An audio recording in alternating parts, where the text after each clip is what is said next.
Hello, it's John Alford here on Facebook Live. Also, I'll probably download this and share it to my John's Motorcycles, Music, and Money YouTube channel. Driving, I'm just going to take advantage of the time that I'm going to be spending commuting a little bit this afternoon to share some information with you, and it's related to my post yesterday about financial literacy. And, people as prominent as the founder of Blackstone Investment Group, one of the richest people of our generation, self-made billionaire, I believe he is, if not multimillionaire at least, very multimillionaire. He came out in an interview a few days ago and mentioned that our retirement system, and yes, motorcycles are going to be going by me. I'm in my car, not in my motorcycle, being able to filter or lane split, whichever you want to call it.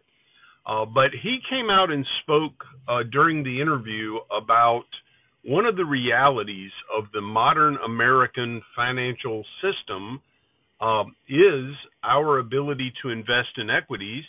But what that has also done is since the advent of the 401k, there's been a major shift in retirement planning in the U.S. from a defined benefit system to a defined contribution system. The challenge there is defined benefit. The way most of us think of that is pensions, like many of our parents had, military members still get if they serve a full career, law enforcement, firefighters, school teachers and school administrators, school staff. Most those folks get pensions. Many of your unions still have pensions. But for the remainder of the U.S. working population, they no longer have pensions, and they are, on their own to build a retirement plan. Now, there's been some changes to the laws on that. Defined contributions is what most of us know as 401ks, 453bs, the thrift savings plan that the federal government and military have. There are other plans. This is what we call the alphabet soup bucket. Well, the challenge there is, there are many challenges, but the two that he talked about is, the first is that puts the full responsibility on the individual or the family, unless they want to be reliant on Social Security. And Social Security was never meant to be the only part of your financial plan. He uses the stool analogy, and Social Security at best was supposed to be a leg on a three-legged stool. More importantly, probably leg 4 between getting and staying out of debt, saving money, paying off your house, investing, and then Social Security as the last resource. Unfortunately, most people, especially as they get older and if they outlive their retirement savings or didn't have many retirement savings to begin with, they rely on Social Security exclusively. And I don't know if you've checked those numbers lately, but Social Security in most parts of the country has you living very close to, if not below, the poverty level. So relying on Social Security alone is a terrible strategy. The reason so many people default to that strategy, getting away from the whole argument on do they have enough income to be able to save adequately for retirement. He didn't talk about that. I'm not going to talk about that today. But what the real challenge is, and what I wanted to talk about today, is the absolute lack of financial literacy, education, and training in our education system. Now, that is not universal. I believe there's somewhere between 8 and 13 states now that require some financial literacy classes, but that is usually a one semester, 1 quarter class, either in late middle school or high school, when we should be getting financial literacy training across all aspects of our life.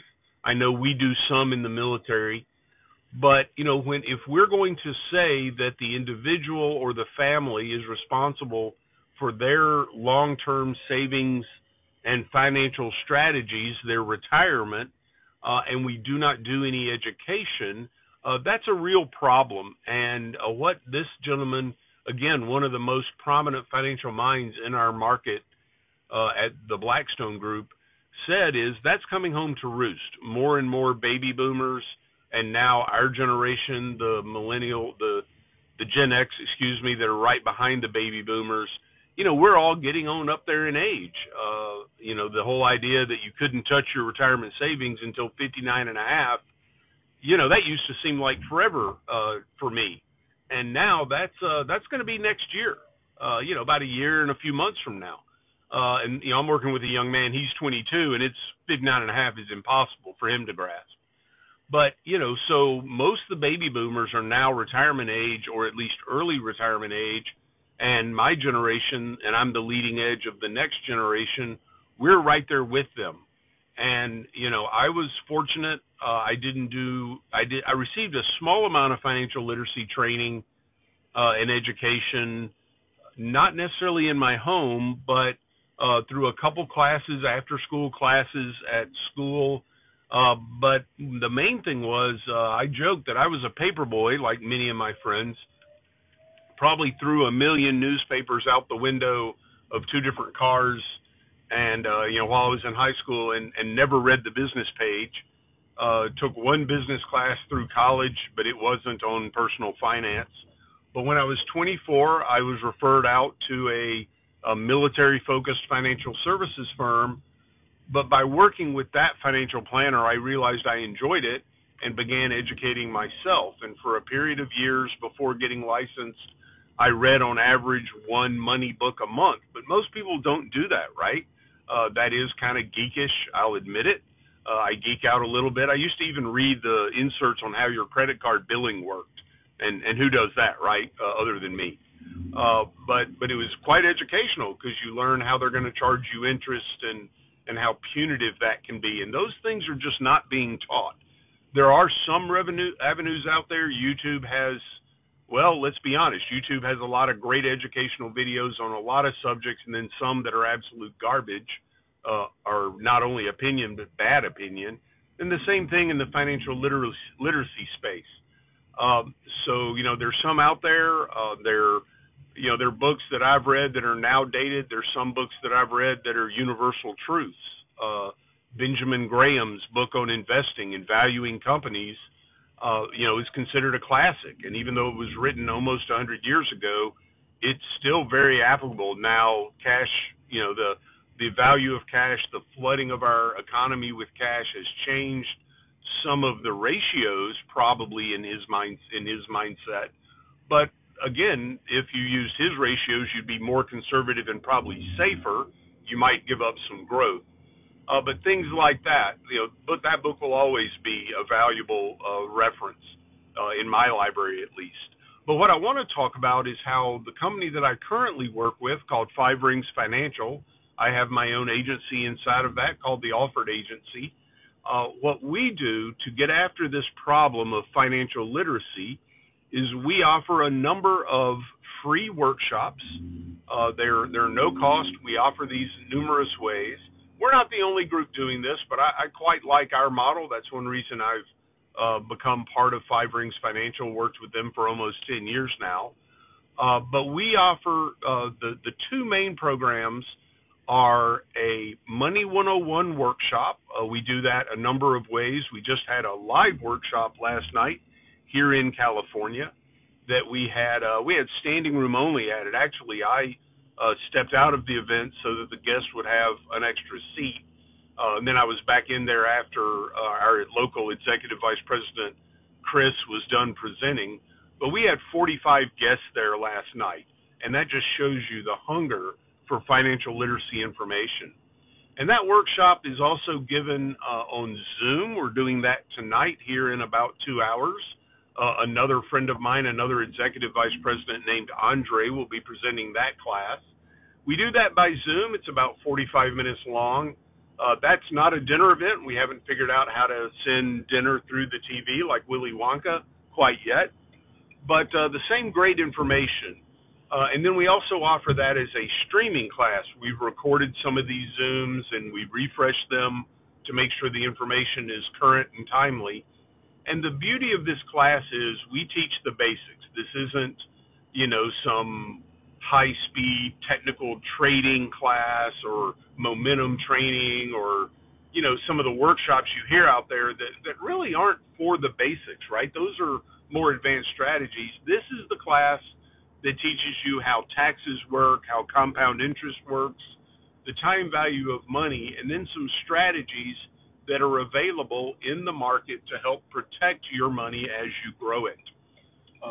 So we offer those classes for free because we also understand that, whether people choose to work with us, they have a good financial plan on their own, they have a planner that helps them and they work with well. We know that also the chance to just get more financial literacy training out there is important, and as evidenced by that interview that I referenced earlier. The other thing we do, and this is actually a copyrighted event that Chris's wife Denise actually started. Now many of our ladies do it. It's called Wine, Women, and Wealth. And Wine, Women, and Wealth is a ladies' financial mindset movement and networking event. And the ladies get together. There's wine served at it, but you don't have to drink wine. They have mixers and water and non-alcoholic beverages, but they also have some finger foods. And in that's more, again, a networking event, but also it's almost like a book club, and they go through usually a book on money and how it's just funny, these ladies talk about it like, well, women react to their money emotionally and guys don't. And I'm like, I'm pretty emotional about my money, and I think most guys are. Maybe we don't show it as much, and we try to be more rational about our money, but trust me, we make emotional decisions about money just as much as the ladies do. But this is a women's event, and then we've had a couple derivative events from that called Coffee, Chicks and Cash. We have a Money, Mommy, and Me class that not only, and dads can go to that one as well, and the beauty of that class, not only does it talk to the parents about how money works, but it also shares some information about talking with your children with age-appropriate information about money. Because, if we learn good money habits from our family, we'll most likely be successful financially. If we didn't learn good money habits or good money mindsets from our family, we're going to repeat those, right? Like anything, we catch so much in the home that we tend to repeat without much thought. So, financial literacy is an important part of what we do, important part of my mindset on how I like to help people with money. I have an educational type personality, an educator personality to begin with, and that's a family trait as well. But, so I love sharing information, but I really, because of my own education about finances and what I get to do with 5 Rings. So, I'll put when I post this onto YouTube and later when I get back on Facebook, I'll put some links to go to a Google Forms that if you wanted to get some of that financial literacy education, you'll have a way to let me know your preferred method. I can share that with you, and I'll share some of that if I post this on YouTube as well. So just wanted to capture some of the time while I was in the car to capture these thoughts before too long went on. You always have good intentions about setting up the mini studio and recording something at home, but I've noticed that, we're already getting a couple days past when I saw that interview. So, I hope you've had an opportunity to get financial literacy training in your past, but if not, I'd love to share some of ours with you, and I hope that you have an amazing rest of your day.